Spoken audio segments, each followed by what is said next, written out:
Mesdames, Messieurs, nous allons démarrer notre panel. Je suis très ravi d'animer ce panel consacré au marketing territorial et à comment le marketing territorial peut être un moteur pour le développement local et l'attractivité de la marque Maroc. Alors nous avons le plaisir d'avoir avec nous trois panélistes. Monsieur Vauzel, qui est à ma gauche, qui est le premier panéliste, qui est l'ancien président de la région Provence-Alpes-Côte d'Azur en France, qui est également ancien ministre et qui a dirigé une région française importante pendant de très nombreuses années, que nous sommes ravis d'avoir parmi nous. À sa droite, Khalid Beddou, qui est président de l'association marocaine du marketing.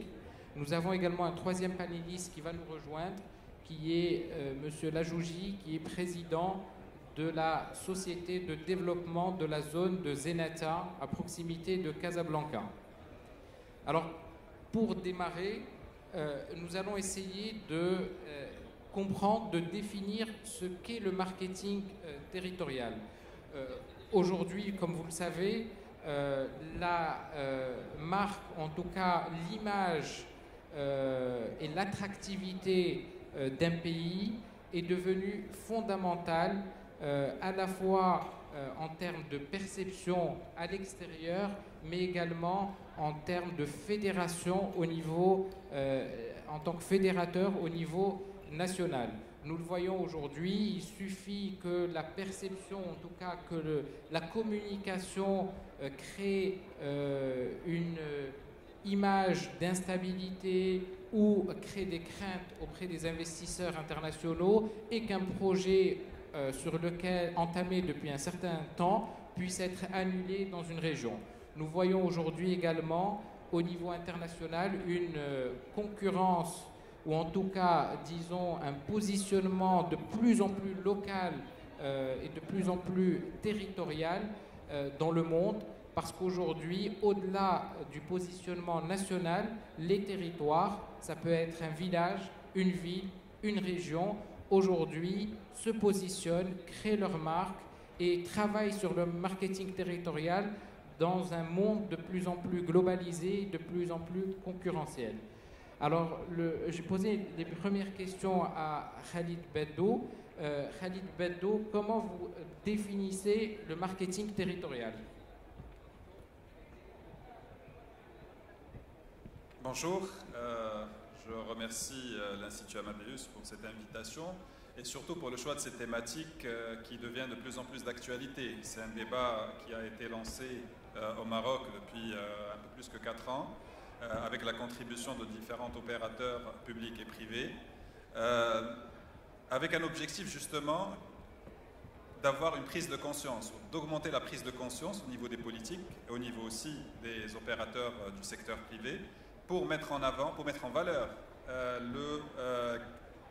la marque Maroc, cette marque Maroc qui est un levier du développement et de la croissance du pays. Alors pour répondre à votre question, comment on le définit de manière très basique? Le marketing territorial, c'est la mise en avant, la mise en valeur du capital immatériel d'un pays ou d'une région ou d'une ville dans un objectif de la rendre plus attractif. Attractif pour les investisseurs, pour les touristes, mais aussi comme un cadre de vie, la rendre comme un cadre de vie agréable pour les citoyens de la cité. Encore une fois, que ce soit du pays, ou de la ville ou de la région. Donc, aujourd'hui, est-ce que nous sommes bien lancés dans une stratégie de marketing territorial au Maroc? Je ne pense pas que c'est le cas. Nous avons tous les atouts pour pouvoir y arriver, mais je pense que avec le travail de différents cercles de réflexion et de différents opérateurs, notamment des opérateurs qui chapeautent des secteurs transversaux, nous pouvons arriver certainement à la mise en place de cette stratégie parce que aujourd'hui le Maroc à toutes les capacités, à tous les atouts, à tous les soft power qu'il peut mettre en avant pour être plus attractif et pour être un pays justement qui a une marque Maroc qui est forte et qui est compétitive à l'échelle internationale. Alors, lorsqu'on fait le marketing territorial, il y a une étape qui est, enfin en tout cas 2 étapes qui me paraissent fondamentales. La première étape, c'est celle du diagnostic, dans le marketing de manière générale. C'est de comprendre son environnement, de comprendre quels sont les atouts, quelle est la demande, quels sont les besoins et quelle est l'évolution de l'offre qui est souhaitée. Il y a ensuite la phase des choix stratégiques. Quelle est la promesse, quelle est l'ambition? Et puis enfin, la troisième phase, c'est celle du plan d'action, de la mise en œuvre. Alors nous avons avec nous le président de la Société de développement de la zone de Zeneta. Est-ce que vous pouvez nous parler aujourd'hui de votre expérience, du travail, de comment c'est décliné et comment se décline aujourd'hui votre marketing territorial? Merci Younes. Alors je voudrais d'abord faire la différence entre deux choses. Quand on veut travailler sur le marketing territorial, vous avez cité les étapes des études préalables pour pouvoir prétendre à une marque territoriale ou un brand territorial. Il faut faire la différence entre deux choses principales. D'abord, un territoire déjà existant ou un territoire qui va naître et pour lequel on doit créer une marque ou un brand. On a vu Casablanca, ou on a vu Tsamoudabe au nord ou Agadir se doter d'une marque territoriale, mais ils l'ont fait, surtout Casablanca ou Agadir, ils l'ont fait et basé sur d'abord le positionnement déjà donné à la ville et qui est connu, reconnu par les citoyens ou par les étrangers qui viennent en visite à ce territoire. L'expérience que nous avons vécue à Zeneta, elle est différente et c'est le deuxième cas de figure. C'est qu'on me donne une page blanche, bien entendu située dans un territoire donné du royaume ou d'un pays, et on a besoin de le brander. Là, je vous parle de mon expérience, que le jour où j'ai commencé à travailler sur le branding territoire de Zeneta, Zeneta est un territoire qui se trouve entre Mohammedia et Casablanca. Il est vraiment le trait d'union liant le Casablanca à Mohammedia sur une superficie d'à peu près 1800 hectares. Et il a une façade maritime, donc il est extrêmement bien situé. Quand on a commencé à travailler sur la marque territoriale, on nous a pas pris au sérieux. Pourquoi? On dit, mais pourquoi vous commencez par cette étude? Pourquoi vous commencez à donner une marque à votre territoire que le territoire n'est pas encore né? Alors je leur ai dit, les études, les expériences ont montré que pour pouvoir imprégner la vocation, la vision, le positionnement stratégique d'un territoire, il faut lui donner une marque. Et cette marque et ce brand traduit tout à fait la stratégie actuelle et future du territoire. Un brand peut être relifté, bien sûr, il peut être recorrigé, mais la première vocation d'un territoire, est-ce qu'on est sur un territoire industriel, est-ce que c'est un territoire de service, est-ce qu'il y a du logement, est-ce qu'il y a une façade maritime ou pas, tout ça rentre dans l'étude du marché sur laquelle qui aboutit à une marque territoriale. Le cas de Zeneta, par exemple, nous sommes partis sur une étude de marché qui a déterminé 11 actifs à développer sur le territoire. Ces 11 actifs, on les a réduits à 7. Et à partir de ces 7 actifs, les actifs, c'est ce qu'on a. Ça serait par exemple l'éducation, l'hôtellerie, le résidentiel, etc. Et on a mis en place le positionnement stratégique du territoire. Et à partir de là, on a décliné la marque. Le benchmark aussi, et je finis par ça, le benchmark démontre qu'un territoire aujourd'hui qui est brandé, positionné par une marque, a plus de chances d'évoluer dans le futur, suivant la stratégie qu'on lui a fixée, mieux qu'un territoire sur lequel un brand n'a pas été posé. Donc le brand, ce n'est pas un logo, c'est vraiment une déclinaison d'une vision stratégique sur laquelle un territoire pourrait se développer. Alors ce que vous nous dites, c'est que la marque est un vecteur important d'attractivité et de développement local. Alors, j'ai 2-3 questions à vous poser. Quel est aujourd'hui, suite à vos études préalables et dans le cadre de votre mise en œuvre actuelle, le positionnement que vous avez choisi pour Zeneta? Ma deuxième question, il y en a d'autres, quels sont aujourd'hui vos objectifs selon les cibles que vous avez définies pour Zeneta? D'accord. Alors, la première question... le positionnement que vous avez choisi? Alors, bien sûr, Casablanca, si vous connaissez Casablanca, est une grande ville, une grande métropole qui s'est développée par l'ouest plutôt que par l'est. C'est une ville aujourd'hui qui souffre de manque de centralité. On a les centralités qui sont connues, une centralité un peu huppée, elle est autour de Ma'arif et Anfa. Et la centralité un peu populaire, elle est autour de Deb Sultan, etc. Deux quartiers, deux centralités différentes. Alors,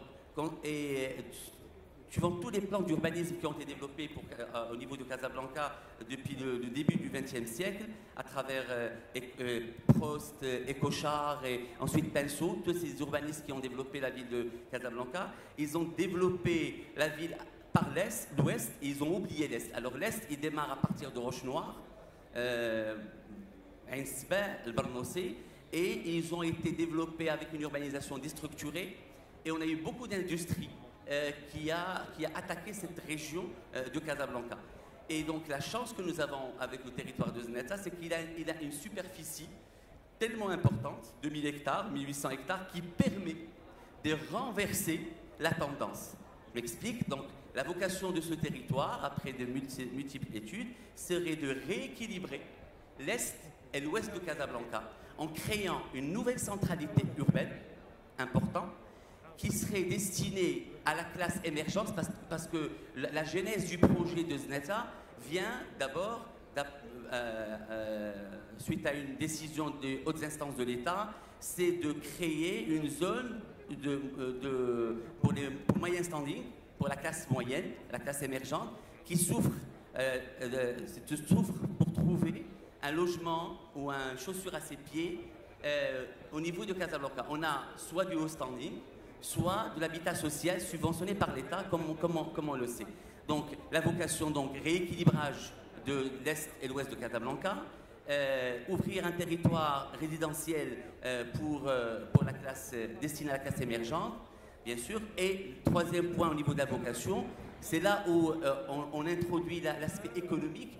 Dans toutes les expériences passées des villes nouvelles qui ont été développées, ont été taxées d'être des villes dortoirs. Donc, ils ne sont pas des villes actives. Donc, tout de suite, au niveau de la vocation, nous allons créer un territoire dans lequel il y a de l'activité, il y a de l'emploi, et le résidentiel serait un induit de tout cela. Donc, au niveau de la vocation, nous avons dit que ce territoire, après l'équilibrage classe émergente, ce sera une ville de service, ça on l'a dit, et il sera une ville durable. Donc la durabilité, elle a été aussi introduite dans la vocation, dans la vision. Alors, la déclinaison, et je réponds à votre deuxième question, la déclinaison de cette vocation, en termes de positionnement stratégique, était très simple. D'abord, si on est une ville durable, alors quel est l'équilibre à trouver entre le résidentiel et l'emploi? Alors, il y a des ratios qui sont connus de par le monde. C'est une ville à 100 000 emplois, 300 000 habitants, c'est-à-dire un emploi pour 3 habitants. On est vraiment dans le ratio développement durable.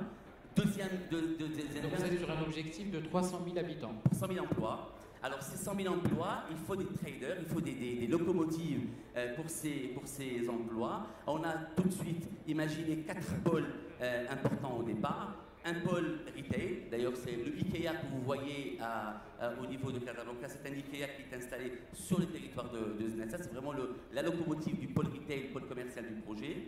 Deuxième pôle, c'est un pôle santé important, intégré. Troisième pôle éducation, un grand pôle universitaire avec 3 filières importantes, l'ingénierie, le management et le médical. Et la 4e locomotive, c'était un pôle logistique. Donc, vous remarquez que nous avons mis l'accent sur les emplois, parce que pour nous, un territoire réussi est un territoire d'abord qui met l'accent sur l'emploi. Alors, tout ce positionnement, toute cette vocation est déclinée dans notre brand territorial, sur notre marque territoriale, qui démontre, si je la décortique pour vous, elle démontre clairement qu'on est dans une ville de service, qu'on est dans du vert, qui respecte l'environnement, etc., etc. Alors, une dernière question sur Zeneta. Où en êtes-vous aujourd'hui par rapport à la mise en œuvre, la déclinaison de votre positionnement et par rapport à vos objectifs globaux d'atteinte de cette population au niveau de Zeneza. Où en êtes-vous aujourd'hui et quelle est la temporalité de ce projet? Ça n'a rien à voir avec le brand. Je pense que je la question. Alors c'est demain à 11h30, il y a une. J'interviendrai justement pour les gens qui s'intéressent. J'interviendrai sur le projet de Zneta et sur le positionnement qu'on a voulu lui donner, parce que Zneta aujourd'hui est une écocité. Alors cette écocité, l'écocité c'est tout simplement un territoire qui a conjugué d'une manière durable les trois composants du développement durable, à savoir le social, l'économique et l'environnemental. Donc nous sommes une écocité qui a créé son propre référentiel. Ce référentiel, il a été labellisé, c'est le premier territoire à l'échelle internationale, en particulier africain, qui est labellisé écocité. Nous avons eu le privilège d'être labellisé à l'occasion de la COP22 l'année dernière. Et donc tout ça, c'est une partie d'état d'avancement, parce qu'on a donné quand même à cette écocité une définition et une labellisation reconnue par les instances de certification. Ça, c'est extrêmement important. Alors, c'est un projet qui met l'homme au centre de la réflexion. C'est-à-dire que les besoins d'un homme déclinés en termes économiques, en termes de loisirs, en termes de bien-être, etc. Et nous avons, c'est un projet aussi qui repose sur une DUP, sur une déclaration d'utilité publique. Donc nous sommes sur une expropriation. Donc le terrain, le foncier a été exproprié et terminé. Donc aujourd'hui nous sommes propriétaires de tout le terrain. Et toute la partie infrastructure importante est soit réalisée, soit en cours de réalisation. Donc ça c'est important. Les locomotives qui vont tracter le projet et le positionner, elles sont en cours soit en cours de closing, soit en cours de réalisation. Je cite le projet commercial pour lequel IKEA aujourd'hui est déjà réalisé, le projet santé est en cours, et le projet éducation, bientôt il y aura une excellente annonce par rapport à ce campus universitaire qui va pouvoir voir le jour. Maintenant, les premiers habitants, ça peut être une des questions, les premiers habitants arriveraient vers 2019-2020, puisque aujourd'hui les premiers lotissements liés qui sont affectés aux promoteurs, ils viennent d'être réceptionnés. Donc, mais attention, l'expérience a montré, on a les 50 dernières années, que uniquement 25% des territoires ouverts à l'urbanisation sont considérés comme des réussites. Pourquoi? Parce que les 75 autres ont raté le coche pour la simple raison qu'ils sont soit affectés à résidentiel, donc c'est des villes dortoirs, soit au contraire c'est des territoires 100% industriels. Bien sûr. Donc le ratio 3 emplois, 3 habitants pour un emploi pour 3 habitants est très important. Et fondamental, et puis naturellement, ce que vous disiez tout à l'heure, il faut un ensemble de services. Mais je vous posais la question tout à l'heure par rapport à votre horizon de temps, non pas uniquement pour avoir une idée sur l'état d'avancement, mais pour notamment ce que vous nous avez dit, c'est que d'avoir une date clé, celle du démarrage de l'installation au niveau local des populations, parce qu'à partir de 2019-2020, donc c'est la date que vous avez donnée, votre marketing territorial pourra se reposer sur un premier noyau local qui contribuera en termes d'identité, qui sera un moteur important de la zone. Nous sommes sur une stratégie de communication hyper importante sur 3 années. À partir de mi-novembre, on démarre une campagne de communication, parce qu'on a fait une première campagne l'année dernière de notoriété du territoire. Et cette année, on communique suite à la certification, à la labellisation que nous avons eue, écocité. Nous commençons à partir du 14 ou 16 novembre, je ne me rappelle plus exactement de la date, sur une campagne où on explique à tout le monde ce que c'est que l'écocité. Parce que c'est une notion qui peut-être ignorée, on voudrait la vulgariser, l'expliquer à travers les principes fondamentaux qui ont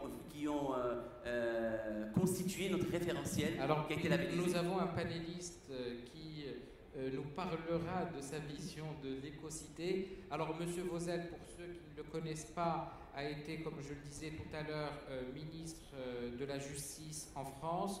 Il a également été porte-parole du chef de l'État. Et puis, surtout, en ce qui concerne ce panel d'aujourd'hui, il a présidé une région française, la région Provence-Alpes-Côte d'Azur, que beaucoup d'entre vous connaissent pendant pratiquement une quinzaine d'années. Et je peux vous dire qu'un président de région pendant pratiquement 15 ans en France a une relation quasi personnelle avec chaque habitant de sa région. Alors, Monsieur Vauzel, pouvez-vous, dans un premier temps, nous dire comment vous considérez le marketing territorial? Est-ce qu'en tant que président de la région PACA, vous étiez sensible au marketing territorial? Et pouvez-vous nous parler de l'expérience de la région que vous avez présidée en termes de marketing territorial?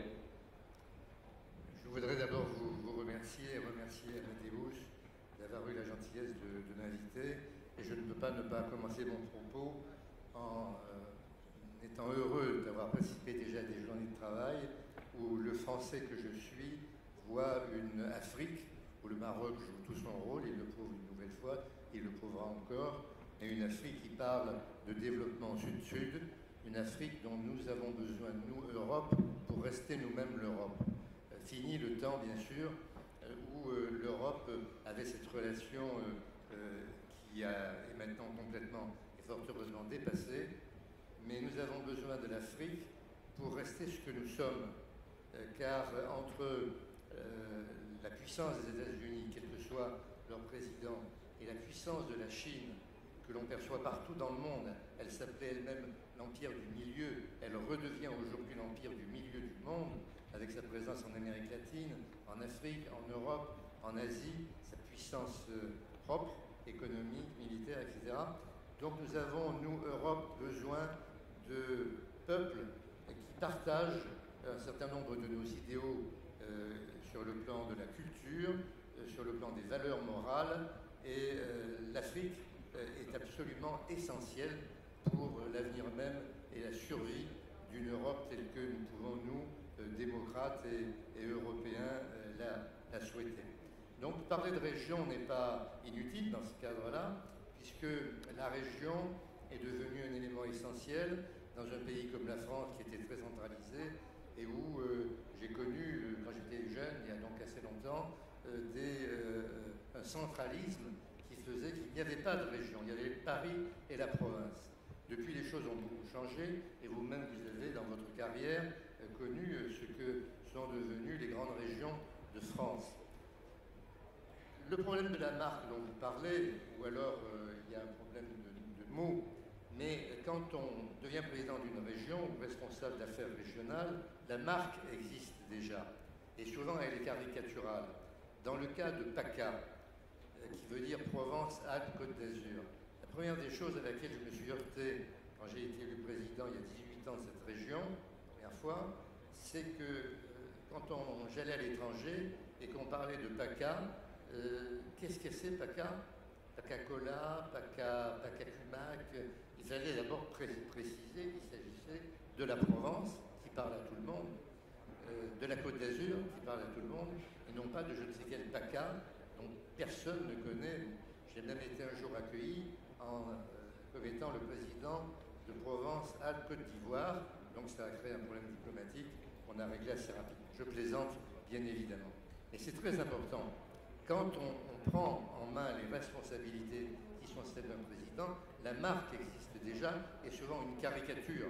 Il y a une caricature de Marseille, qu'on connaît bien, il y a une caricature également de la Côte d'Azur, et donc la première des choses, c'est de transformer la marque pour démontrer, et pour mon cas, c'était éliminer cette histoire de PACA, qu'on continue à employer malheureusement, parler de Provence, Alpes-Côte d'Azur, bénéficier donc de la bonne approche qu'a le monde en général, parce que la Provence est connue dans le monde entier et la Côte d'Azur également. C'est un avantage évident, mais il faut naturellement essayer de corriger cette marque qui est essentiellement esthétique, touristique, ça n'est pas négligeable.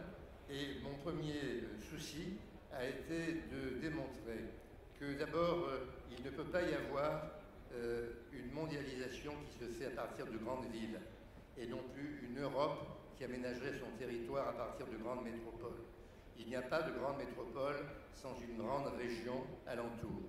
Et pour ma région, il y a deux métropoles, alors c'est à la fois beaucoup ou trop, c'est Nice et Marseille, parce que le premier devoir pour changer la marque de la région, c'est de montrer son unité, c'est-à-dire qu'elle a à la fois une région où il y a Nice et Marseille, c'est-à-dire à la fois de grands ports, de grands aéroports, de grands moyens de communication au cœur du système méditerranéen et mondial, de grandes universités et des industries qui se développent. Essayer de corriger une image trop populiste, populaire, essayer de corriger une image trop essentiellement touristique et faire en sorte qu'on sache à l'extérieur que la région est également une région universitaire, pas seulement avec des retraités qui viennent y passer leur pas leur dernier jour, mais un moment agréable pour leurs vieux jours.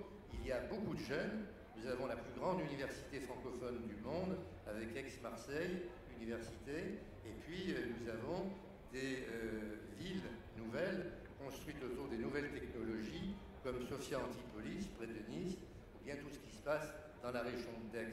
Donc, ce que je voulais dire, pour commencer simplement, et en ayant peur toujours d'être un peu long, c'est qu'on ne crée pas une marque.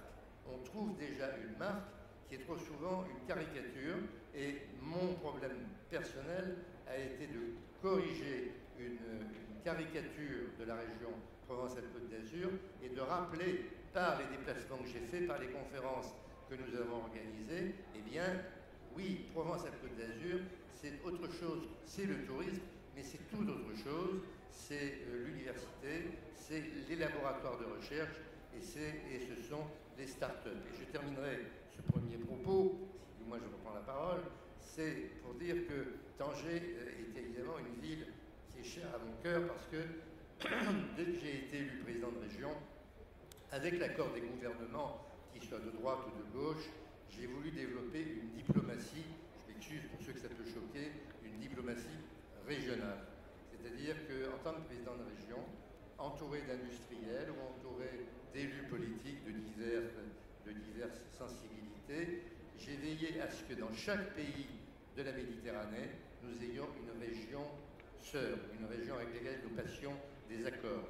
Non pas des jumelages où on fait une fête toutes les années avec des jeunes, c'est sympathique, mais c'est insuffisant. Donc des accords de coopération dans le domaine économique, dans le domaine agricole, dans le domaine de la recherche, parce que nous avons une communauté de destin et que nous avons besoin de nous parler par rapport aux problèmes du climat et de l'évolution que cela a sur l'agriculture méditerranéenne et sur la mer et la pollution. Quand on voit ce qui se passe en Inde et en Chine, on n'a pas envie que les choses arrivent ainsi en Méditerranée. Et puis deuxièmement, avoir cette possibilité de partager notre façon d'approcher le problème du terrorisme qui peut toucher naturellement le tourisme.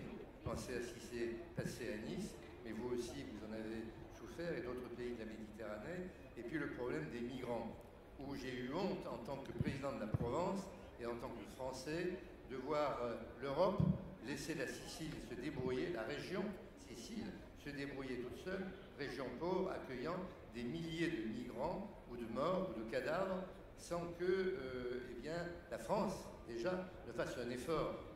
Imaginez que ce qui se passe en Sicile encore en ce moment se soit passé sur la Côte d'Azur. Imaginez le choc qu'il y aurait eu en France et le choc politique vers des partis qui sont des partis d'extrême droite ou des partis fascisants. Donc tout cela entre dans la réflexion d'un président et de son équipe et de tous ceux, parce que la démocratie dans ce domaine doit être participative. Il faut que les gens, notamment par le tourisme, ne se sentent pas dépossédés de leur pays par la démolition du paysage envahi par du béton, la démolition des centres-villes envahis par des riches propriétaires qui achètent des centres-villes historiques et porteurs de culture populaire au profit du bed and breakfast et donc des immeubles qui n'appartiennent plus au peuple de la région, qui est chassé de chez lui, mais avec lui chasser la culture qui attire précisément les touristes ou bien les jeunes entrepreneurs. Alors, Monsieur Vosé, je rebondis sur ce que vous disiez. Quand on parle marketing territorial et donc attractivité du territoire, on pense généralement à l'attractivité vis-à-vis de touristes, vis-à-vis, notamment quand on parle de brand, l'attractivité vis-à-vis d'investisseurs. Mais ce que vous êtes en train de nous dire, c'est que la population locale est une des cibles, si ce n'est la cible prioritaire du marketing territorial. Quelles étaient, pour vous, en tant que président de région, les cibles de votre marketing territorial? Pour qui vous travaillez? Pour des entrepreneurs qui devaient se développer à l'international quand vous parliez de diplomatie, ou dans le cadre des problématiques notamment de migration, pour les populations locales, pour attirer des touristes, des investisseurs? Quelles étaient pour vous vos cibles en termes de marketing territorial? C'est ma première question. La deuxième question, comment vous décliniez au niveau de la région, que ce soit en tant que président de région, mais également la ville dont vous étiez député ou les villes de votre région, vous décliniez cette volonté de repositionnement, comme vous le disiez, où il fallait repositionner la région. Alors moi je pense à des exemples, on en a parlé tout à l'heure, d'Amsterdam, où par exemple il y a une organisation qui s'appelle Amsterdam Marketing et qui a décliné le I Amsterdam, il y a le Only Lyon, il y a le Brand South Africa, et qui se sont déclinés de différentes manières avec différents projets, notamment structurants. Donc ma première question, c'est quelles étaient vos cibles et si vous pouviez nous en parler de manière un peu, comment vous les priorisiez ou quelles étaient votre réflexion, votre positionnement vis-à-vis de ces cibles. Et la deuxième question, c'est comment vous avez décliné votre plan d'action, vous-même directement, mais pas uniquement, vos services, toute la région, pour mettre en place ce repositionnement de la région. Il n'y a pas une cible, il y a deux cibles qui doivent être conduites, me semble-t-il, par les dirigeants ou les responsables de manière parallèle, exactement dans le même temps. C'est-à-dire que si on n'explique pas constamment à la population ce qu'est la mondialisation, ce qu'est la twitterisation de la vie politique, ce qu'est le rôle d'Internet, si on n'explique pas combien le rôle de l'argent, la financiarisation mondiale joue un rôle extrêmement pesant sur l'avenir de chacun, on ne peut pas réussir. Et c'est ce qui manque en France actuellement, c'est une pédagogie auprès d'une population, c'est ce que j'ai essayé de faire, pour expliquer aux gens que nous vivons dans un monde complètement différent de l'époque qui a précédé la mondialisation ou la globalisation telle que nous la connaissons actuellement. Et que la population accepte de recevoir ces nouvelles entreprises, ces évolutions qui font que certaines industries doivent disparaître, malheureusement, mais qu'elles seront remplacées par d'autres, donc de manière très humaine et en étant toujours à l'écoute des citoyens, eh bien, faire en sorte que la population elle-même soit porteuse de ce changement et de cet esprit de modernité, de volonté de modernisation et d'acceptation d'une mondialisation qui est trop souvent connue comme une agression, sur le plan culturel comme sur le plan économique. Le deuxième point, c'est qu'il ne suffit pas d'expliquer à ses concitoyens que la mondialisation est là et qu'il faut s'adapter, mais ça c'est nécessaire. Hein. La démocratie participative est quelque chose d'absolument indispensable aujourd'hui. Sinon, on ira vers la violence en France, nous avons à ce sujet des craintes, et à Marseille notamment. Mais il y a de notre côté, bien sûr, le fait qu'il faut, dans le même temps, expliquer ailleurs, en France, en Europe, en Méditerranée, mais dans le monde entier, que la Provence-Alpes-Côte d'Azur n'est pas simplement une région où les riches Anglais autrefois allaient sur la promenade du même nom à Nice, ou bien Marseille, un port où il est sympathique de retrouver toute la Méditerranée, en somme rassemblée. Et le paradoxe de cette ville de Marseille, c'est qu'elle est méditerranéenne, avec une présence formidable des populations venues du Maroc, d'Algérie, de Tunisie, d'Afrique subsaharienne. Et dans le même temps, quand on regarde les votes politiques de cette ville, et c'était un grand souci pour moi, en tant que démocrate, c'est un vote très inquiétant par ce qu'il exprime de racisme et de xénophobie. C'est-à-dire que le même peuple qui est accueillant, qui est sympathique. Les Marseillais sont sympathiques et accueillants, votent aux élections pour des partis qui sont xénophobes, racistes et qui inquiètent beaucoup pour l'avenir de cette région. Alors, ce que j'ai essayé de faire, c'est de développer naturellement une meilleure connaissance par des conférences de presse, des conférences sur les sujets économiques à Marseille, à Nice ou dans d'autres lieux, comme Aix-en-Provence, où il y a une grande université dont j'ai parlé, ou Toulon, qui est une grande ville militaire, mais surtout maritime.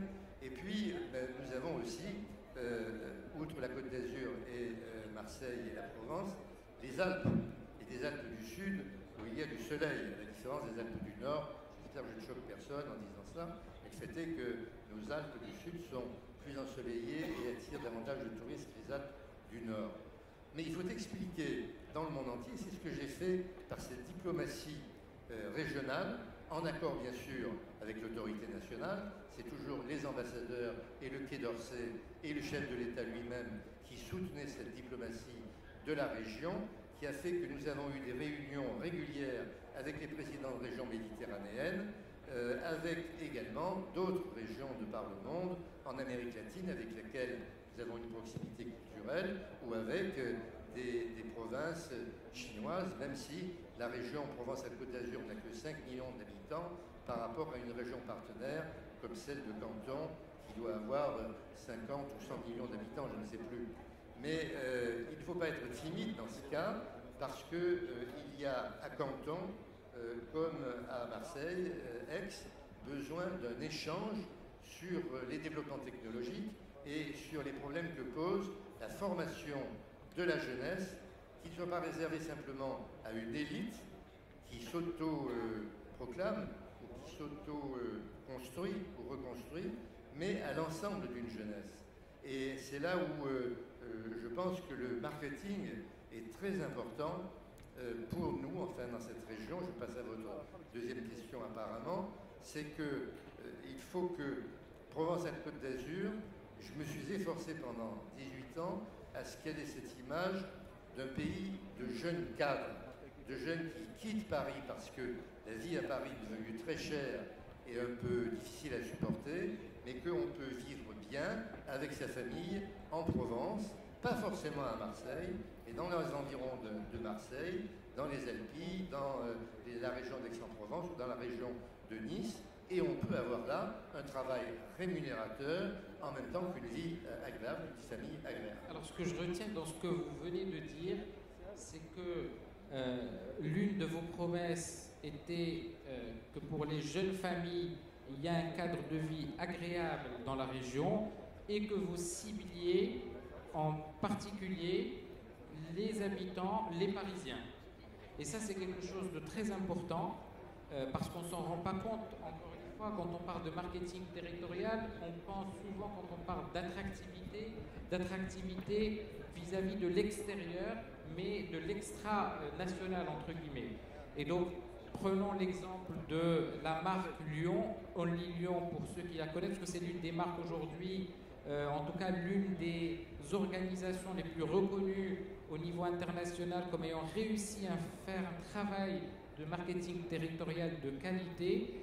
Leur stratégie à Only Lyon était principalement ciblée vis-à-vis des Parisiens.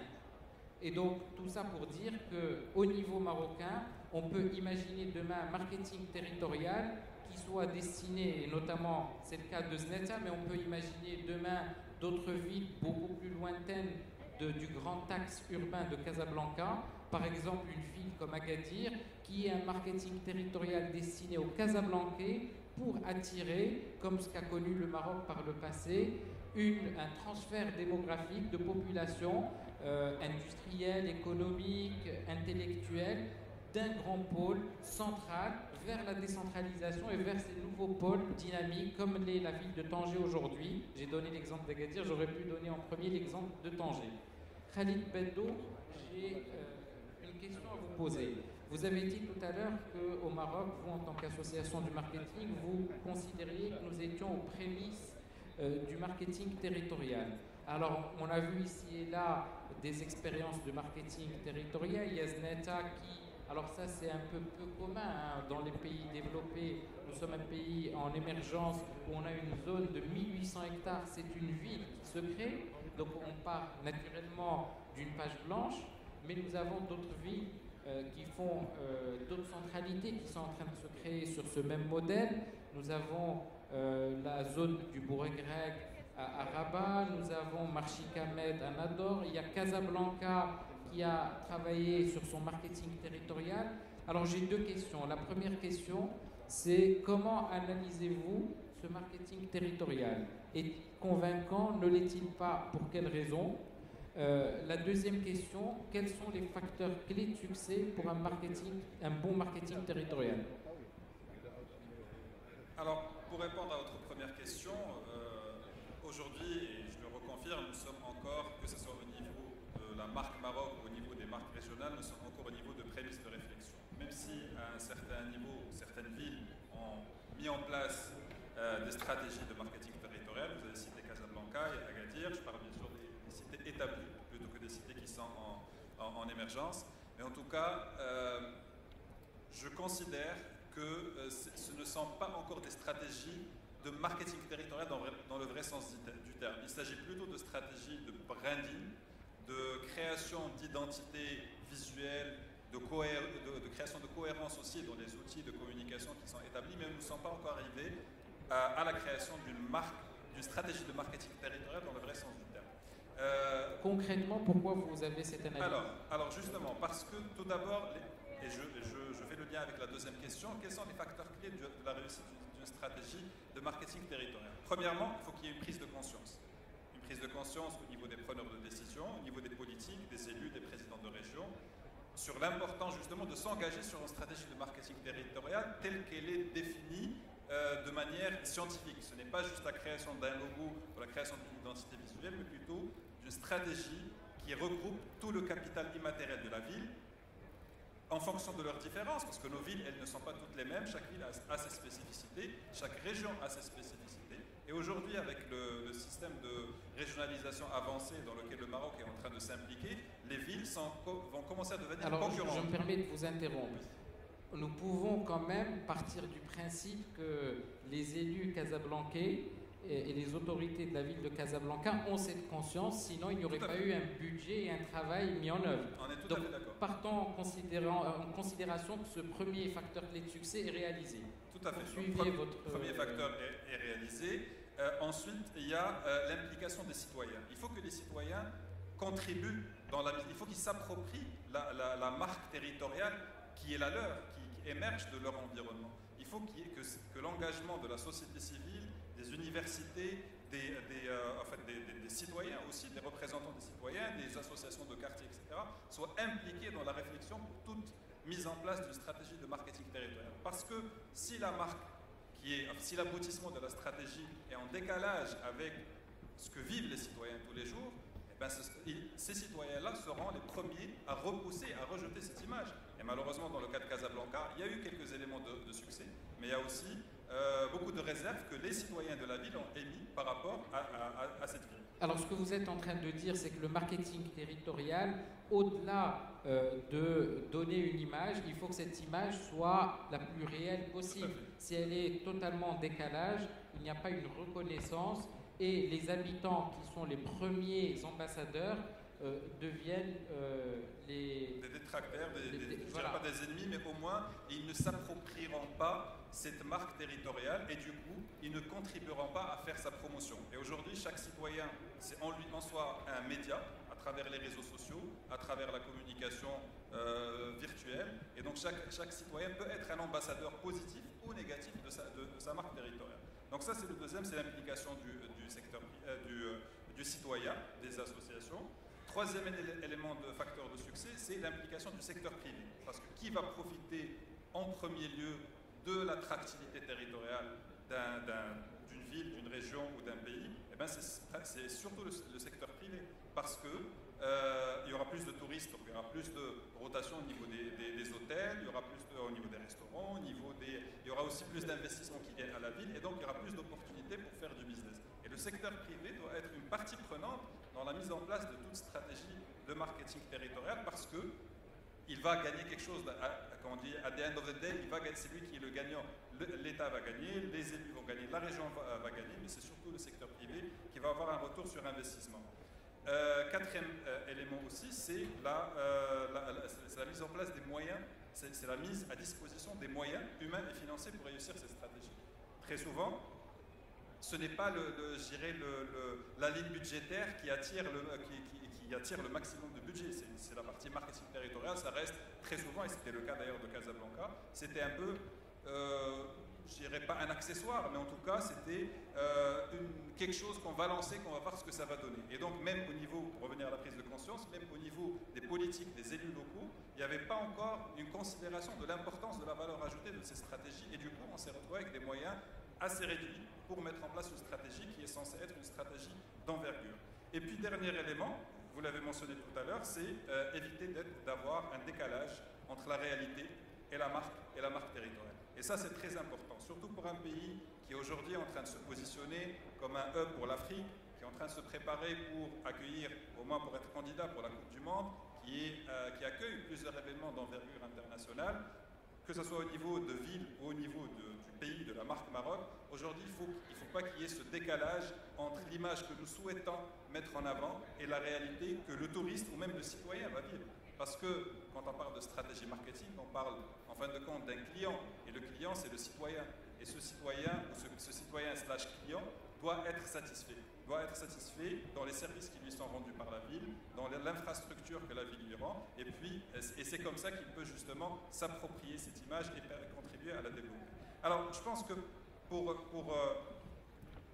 je ne dis pas que, c'est-à-dire tant qu'il y a une volonté aujourd'hui de se lancer dans ce genre de stratégie, c'est très bien, mais encore faut-il le faire de la manière la plus adéquate possible. Aujourd'hui, il faut revoir le storytelling de nos villes. Il faut revoir de notre pays, du Maroc, mais aussi de nos villes également et de nos régions. Ce storytelling, nous n'arrivons pas encore à l'écrire, à le définir, à le cadrer.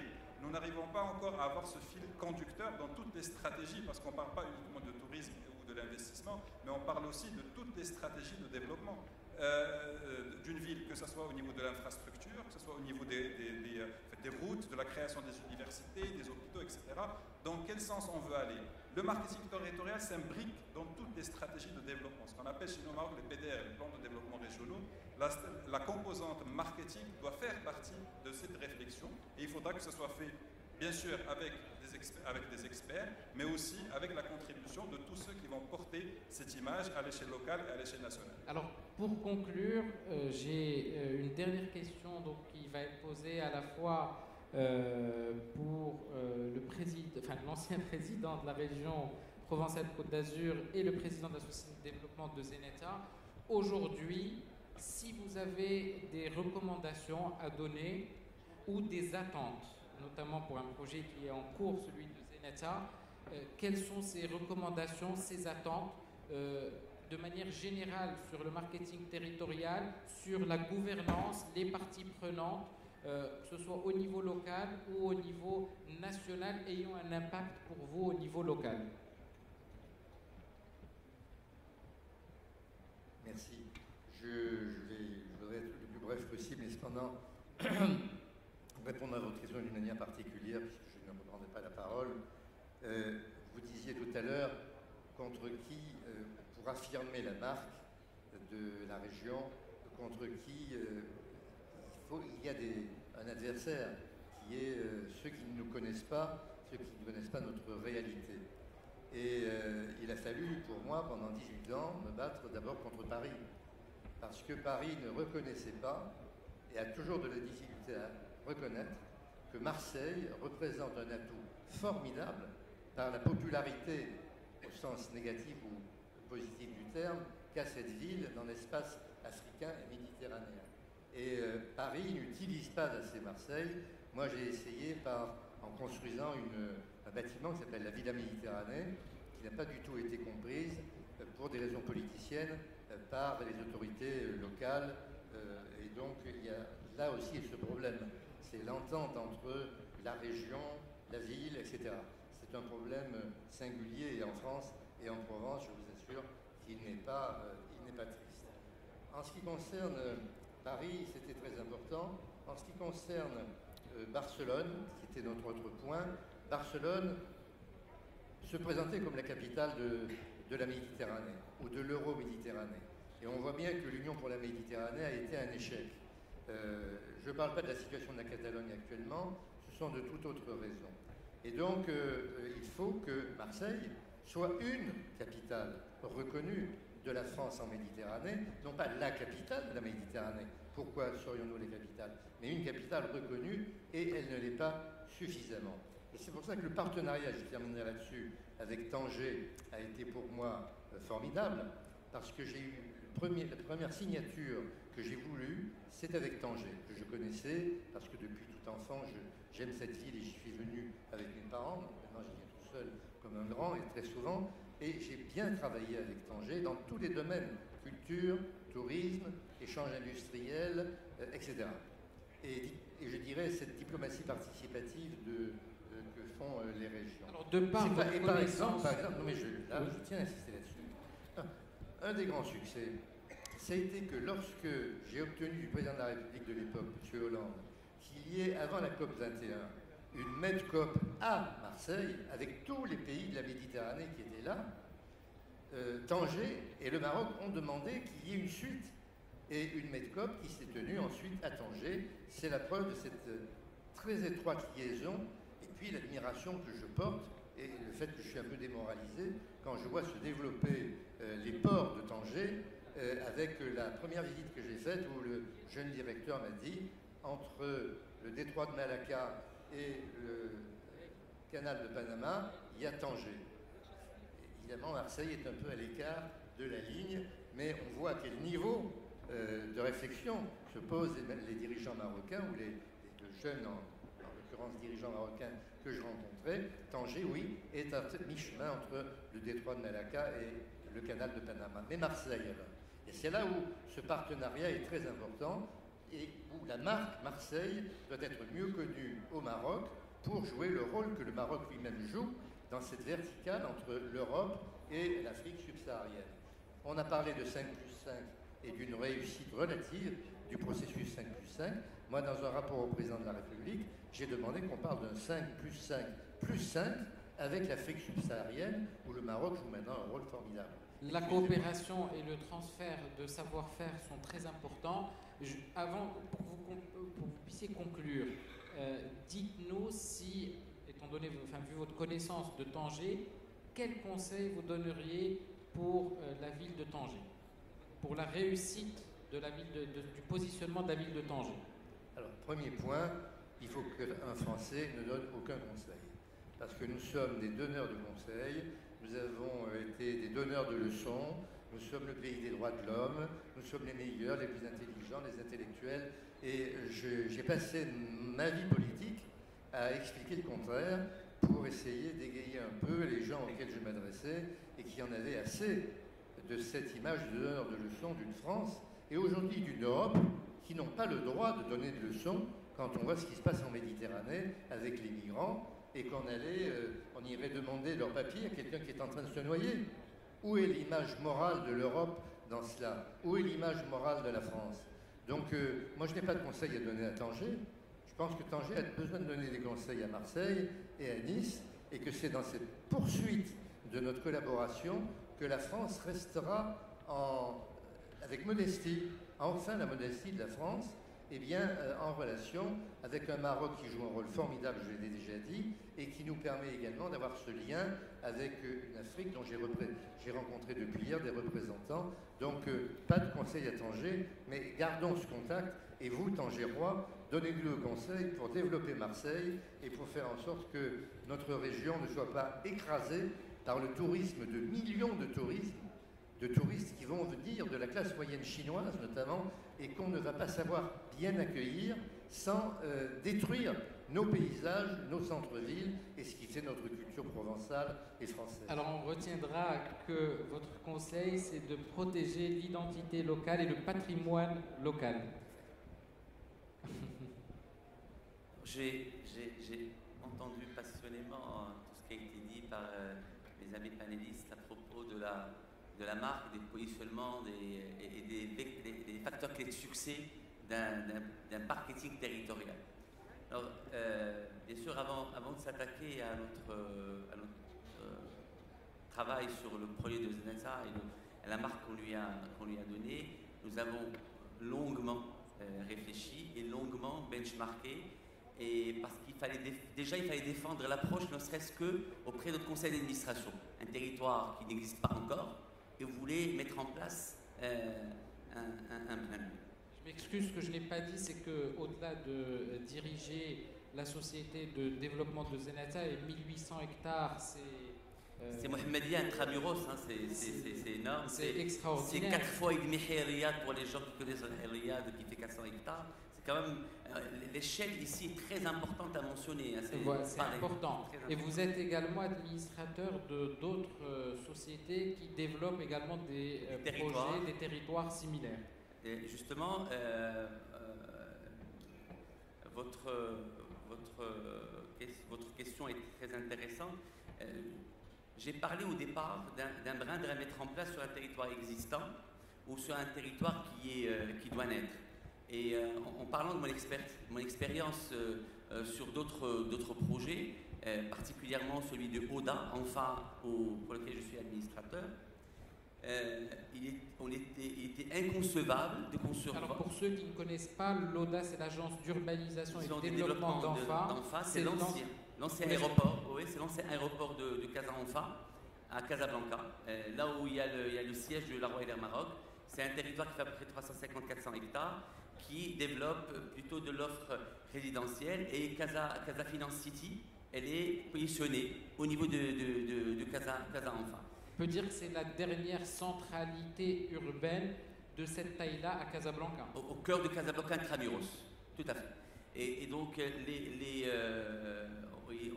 on est incapable de donner une marque territoriale à un territoire se trouvant dans un territoire déjà existant. Donc, la réflexion sur Casablanca, que j'ai suivie de très près, a le mérite déjà d'exister, parce qu'il y a eu une réflexion qui a été faite sur Casablanca, et on a créé quelque chose qui donne un positionnement clair. Et quand vous entendez l'explication des experts qui ont travaillé dessus, vous pouvez être convaincu. Mais ce qu'a dit notre ami, et il a raison, c'est qu'une marque doit absolument être accompagnée. Elle ne doit pas être accompagnée par une voix off qui l'explique.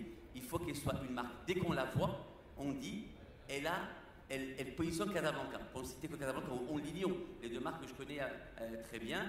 Quand on voit la similitude, je crois que vous la voyez très clairement, oui, c'est nous en anglais, et Casablanca, et Only Lyon, c'est Only en anglais, et Lyon. Donc on a dépassé la connotation, le positionnement suprarégional de ces territoires. On cible, comme vous avez dit au départ, vous avez raison en partie, on ne cible pas que les Parisiens pour les ramener à Lyon, mais justement le Paris qu'a fait maire, l'ancien maire de Lyon, et qui est aujourd'hui le ministre intérieur du gouvernement de Macron, M. Macron, c'est donner une internationalisation de la ville et ramener des investisseurs étrangers avec cette connotation anglophone qu'il a voulu donner. Et Casablanca est aussi dans son positionnement, parce qu'il ne faut pas oublier que Casablanca, quand même, concentre 40% du PIB national. Tout à fait. Quand je disais que la cible était parisienne, elle n'était pas exclusive, mais elle était en cible numéro 1. Et ça, c'est important de le savoir. Mais bien évidemment, l'international, et notamment l'Asie et un certain nombre de villes européennes, étaient visées, et également d'un certain nombre de villes anglophones comme Londres et New York, avec notamment des agences qui ont été mises en place avec la région hors de Lyon et la mise en place des ambassadeurs de la ville de Lyon. Tout à fait. Alors, faire une marque est un métier. Travailler sur une marque est vraiment un métier. Ce n'est pas la petite agence de communication à côté qui va pouvoir aller faire une marque. Et donc l'approche est une approche stratégique, très importante. Alors, pour nous, le facteur clé de succès qui a prévalu à notre conception était qu'on a donné à cette étude de marque ou de branding territorial toute l'intention, et on a attaqué cette étude comme si on avait attaqué une étude technique profonde du territoire. Alors l'approche est la suivante, ce que nous avons appelé l'éco-conception. L'éco-conception, elle se décline en 3 dimensions. d'abord la dimension top-down, la dimension bottom-up, top-down du haut en bas, bottom-up du bas en haut, et puis l'approche latérale. Donc, on est dans l'approche latérale.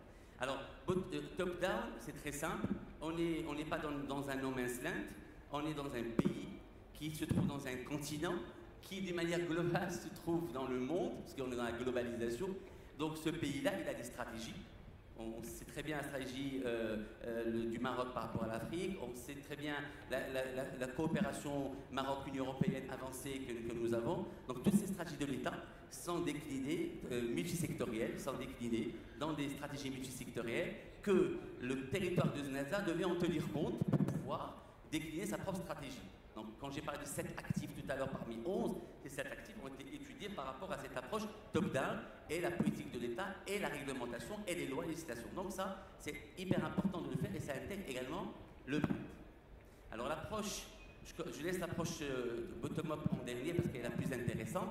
L'approche latérale est une approche qui croise le brand avec tout ce que le projet peut porter techniquement parlant. Et cela, on le fait avec des experts techniques. Je m'explique. Quand je dis que un simple exemple, quand je dis que ce territoire peut contenir des gratte-ciels, est-ce que c'est vrai ou c'est pas vrai? Alors les études techniques peuvent le prouver. Est-ce que le sol de ce territoire, géotechniquement parlant, est-ce qu'il peut supporter des fondations profondes ou pas? Dans quelle mesure il faut le faire? Donc si je sors et je dis on est, par exemple, enfin on dit on est une Casa Finance City, Casa Finance veut dire des buildings, building voudrait dire des fondations profondes, pardon, profondes voudrait dire un sol d'assises qui pourrait les supporter. Donc aussi minutieux que possible, le brand peut pousser la réflexion jusqu'à ce point que si je déclare un positionnement à donner un territoire, il faut que techniquement on puisse répondre. Et je peux décliner les exemples techniques à souhait. Je passe maintenant à l'approche qui intéresse tout le monde et qui a été bien expliquée par notre ami, c'est l'approche bottom-up. L'approche bottom-up est une approche qui d'abord s'intéresse à le citoyen, à celui qui habite ou qui va habiter sur le territoire. Comment? À travers des workshops, à travers des échanges, les ONG, les associations, la société civile pourraient admettre une marque et comment elle peut l'absorber. Pour nous, c'était compliqué parce que le territoire n'existait, il n'y avait pas de citoyens, mais on a fixé ce que nous avons appelé le catchment area. Nous avons fixé la zone d'influence du territoire, qui est une zone, on a choisi 1 heure de Rabat à l'ouest de Casablanca, et on a fait des tests. Et on a fait des workshops très intéressants. La marque, nous avons travaillé dessus pendant plus de 8 mois. Et cette approche bottom-up, c'est ce qui nous a permis réellement d'approcher et de faire une marque qui n'est pas à côté de la plaque. Parce que, Monsieur le Président l'avait dit, quand on arrive dans un territoire et qu'on se retrouve avec une marque folklorique, j'aurais pu prendre la marque de Casablanca, on aurait pu prendre un tagine. Ou bien une femme qui est en train de faire du henné, j'en sais rien. Folkloriser les marques. Or, ce n'est pas le but de la manœuvre. Le but de la manœuvre, c'est d'abord avoir une marque moderne, qui parle à tout le monde, qui parle au futur également, et qui soit extrêmement bien conçue, et qui soit comprise par les multilinguistes. Donc, quand je parle de Oui Casablanca, je trouve que l'approche est intéressante. Maintenant, comment elle a été approchée, je ne critique pas, je n'étais pas dans le secret, j'ai participé, mais je n'étais pas dans le secret d'Amar, mais ce n'est pas si simple, ce n'est pas un stylo avec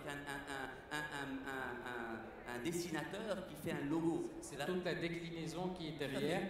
Nous allons... Alors, un petit complément, quand on parle à venir d'une marque, il faut aussi, et quand on parle des actifs qui vont l'accompagner, comment cette marque va être déclinée au niveau du retail, comment il va être au niveau du pôle éducation, comment il va décliner au niveau du pôle loisir, et comment ces investisseurs futurs, parce que si on appartient à une ville, on ne peut pas venir plugger sa marque, sa propre marque commerciale. On doit absolument plugger une marque qui doit s'apparenter, se marier, se confondre avec la marque du territoire dans laquelle cet investisseur va venir et va être accueilli sur ce territoire. Donc c'est très complexe une marque territoriale. Ce n'est pas vraiment un petit coup de dessin fait par un expert qui adore les couleurs, qui adore dessiner. Ce n'est pas du Picasso. Loin de moi de l'idée de dénigrer un Picasso, mais ce n'est pas du dessin. Franchement, ce n'est pas du dessin, c'est plus que ça. Nous allons terminer sur ces mots. Je vous remercie encore une fois pour ces échanges. Je remercie les participants et nous n'avons qu'à souhaiter un grand succès pour votre projet de Zeneta.